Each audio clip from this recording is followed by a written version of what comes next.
के प्यारे दोस्तों, आपका स्वागत है। यीशु मसीह के सुसमाचार का अध्ययन करना सबसे महत्वपूर्ण चीजों में से एक है जो हम घर और चर्च में कर सकते हैं। लेकिन हम अपने धर्म ग्रंथ अध्ययन को और अधिक अर्थपूर्ण कैसे बना सकते हैं? हम आत्मा को कैसे आमंत्रित कर सकते हैं और मसीह में अपने विश्वास को मजबूत कर सकते हैं? आज आइए अपने दैनिक जीवन में सुसमाचार सीखने में सुधार के कुछ सरल लेकिन शक्तिशाली तरीकों का पता लगाएं। प्रभु ने वादा किया है कि जैसे ही हम उसे खोजेंगे, वह हमें उसके वचन को समझने में मदद करेगा। अध्ययन करते समय इन महत्वपूर्ण प्रश्नों के बारे में सोचें। कृपया अपने विचार कमेंट्स में भी शेयर करें। मैं अपने अध्ययन के समय में आत्मा को कैसे आमंत्रित कर सकता हूं? मैं उद्धारकर्ता पर कैसे ध्यान केंद्रित कर सकता हूं? मैं सीखने के लिए रोजमर्रा के पलों का उपयोग कैसे कर सकता हूं? मैं दूसरों को धर्म ग्रंथों का अध्ययन करने और जो उन्होंने सीखा है उसे साझा करने के लिए कैसे प्रोत्साहित कर सकता हूं? आइए परमेश्वर के वचन का अध्ययन और भी अधिक शक्तिशाली बनाने के कुछ व्यावहारिक तरीकों को देखें। नंबर 1, प्रेरणा के लिए प्रार्थना करें। धर्म ग्रंथ परमेश्वर के वचन हैं। अध्ययन शुरू करने से पहले प्रार्थना करने और मार्गदर्शन मांगने के लिए कुछ समय निकालें। पवित्र आत्मा आपको जो पढ़ते हैं उसे समझने और उसका उपयोग करने में मदद करेगी। नंबर 2, यीशु मसीह के बारे में सच्चाई देखें। सब कुछ मसीह की ओर इशारा करता है।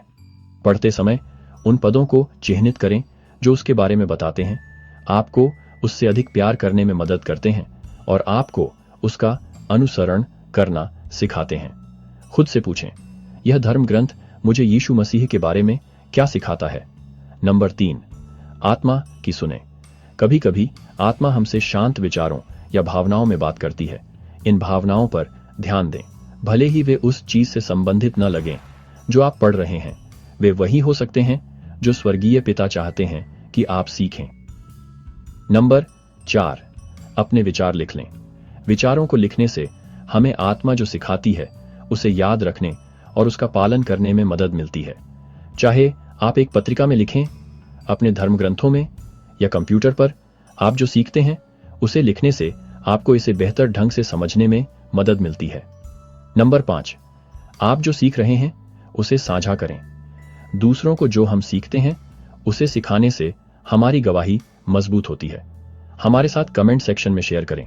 किसी दोस्त, परिवार के सदस्य या सोशल मीडिया पर कोई धर्म ग्रंथ या विचार साझा करें। उन्हें भी शेयर करने के लिए कहें। नंबर 6, अपने जीवन में धर्म ग्रंथों का प्रयोग करें। खुद से पूछें, यह धर्म ग्रंथ मेरे साथ क्या होता है? इससे कैसे संबंधित है? सुसमाचार तब और अधिक अर्थपूर्ण हो जाता है जब हम देखते हैं कि यह हमारे दैनिक जीवन में कैसे फिट बैठता है। नंबर 7, अध्ययन करते समय प्रश्न पूछें। महान शिक्षा महान प्रश्नों से शुरू होती है। जब आपके पास कोई प्रश्न हो तो उसे लिख लें, फिर धर्म ग्रंथों और भविष्यवक्ताओं के शब्दों में उत्तर खोजें। नंबर 8, धर्म ग्रंथ अध्ययन में मदद का प्रयोग करें। प्रभु ने हमें और अधिक सीखने में मदद करने के लिए अध्ययन के उपकरण दिए। बेहतर ढंग से समझने के लिए footnotes, topical guide, Bible dictionary और अन्य संसाधनों का उपयोग करें। नंबर 9, संदर्भ के बारे में सोचें। धर्म ग्रंथों की कहानियों के पीछे के इतिहास और संस्कृति को समझने से हमें यह समझने में मदद मिल सकती है कि उनका क्या अर्थ है। अधिक जानने के लिए संत और संदर्भ में रहस्योद्घाटन जैसे संसाधनों का उपयोग करें। नंबर 10, अंतिम दिनों के भविष्यवक्ताओं से सीखें। आधुनिक भविष्यवक्ता और प्रेरित हमें यह समझने में मदद करते हैं कि धर्म ग्रंथ आज कैसे लागू होते हैं। सुसमाचार के बारे में अधिक जानने के लिए उनके शब्दों का अध्ययन करें। नंबर 11, जो आप सीखते हैं उसे जिएं। असली सीखने से कार्य होता है। अध्ययन करते समय आत्मा की सुने और वह करें जो आपको लगता है कि आपको करना चाहिए। नंबर 12, आत्मा को आमंत्रित करने के लिए संगीत का प्रयोग करें।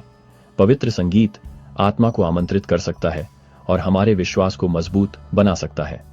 अपने अध्ययन को बेहतर बनाने के लिए भजनों और प्राथमिक गीतों का प्रयोग करें।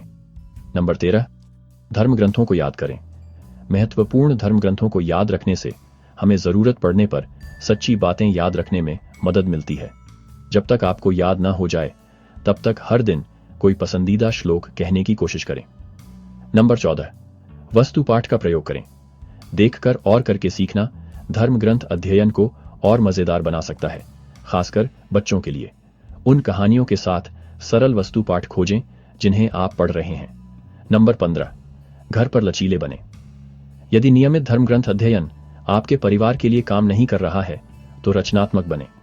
रोजमर्रा की बातचीत में एक एक करके अध्ययन करके या सरल ईमानदार क्षणों में सुसमाचार की सच्चाइयों को साझा करें। मुझे आशा है कि ये विचार आपको घर और चर्च में अपने अध्ययन को बेहतर बनाने में मदद करेंगे। आपके धर्म ग्रंथ अध्ययन में आपको सबसे ज्यादा किस चीज ने मदद की है?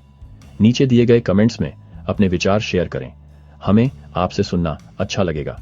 अगर इस संदेश ने आपकी मदद की है तो लाइक बटन पर क्लिक करें और विश्वास के बारे में अधिक वीडियो के लिए सब्सक्राइब करें।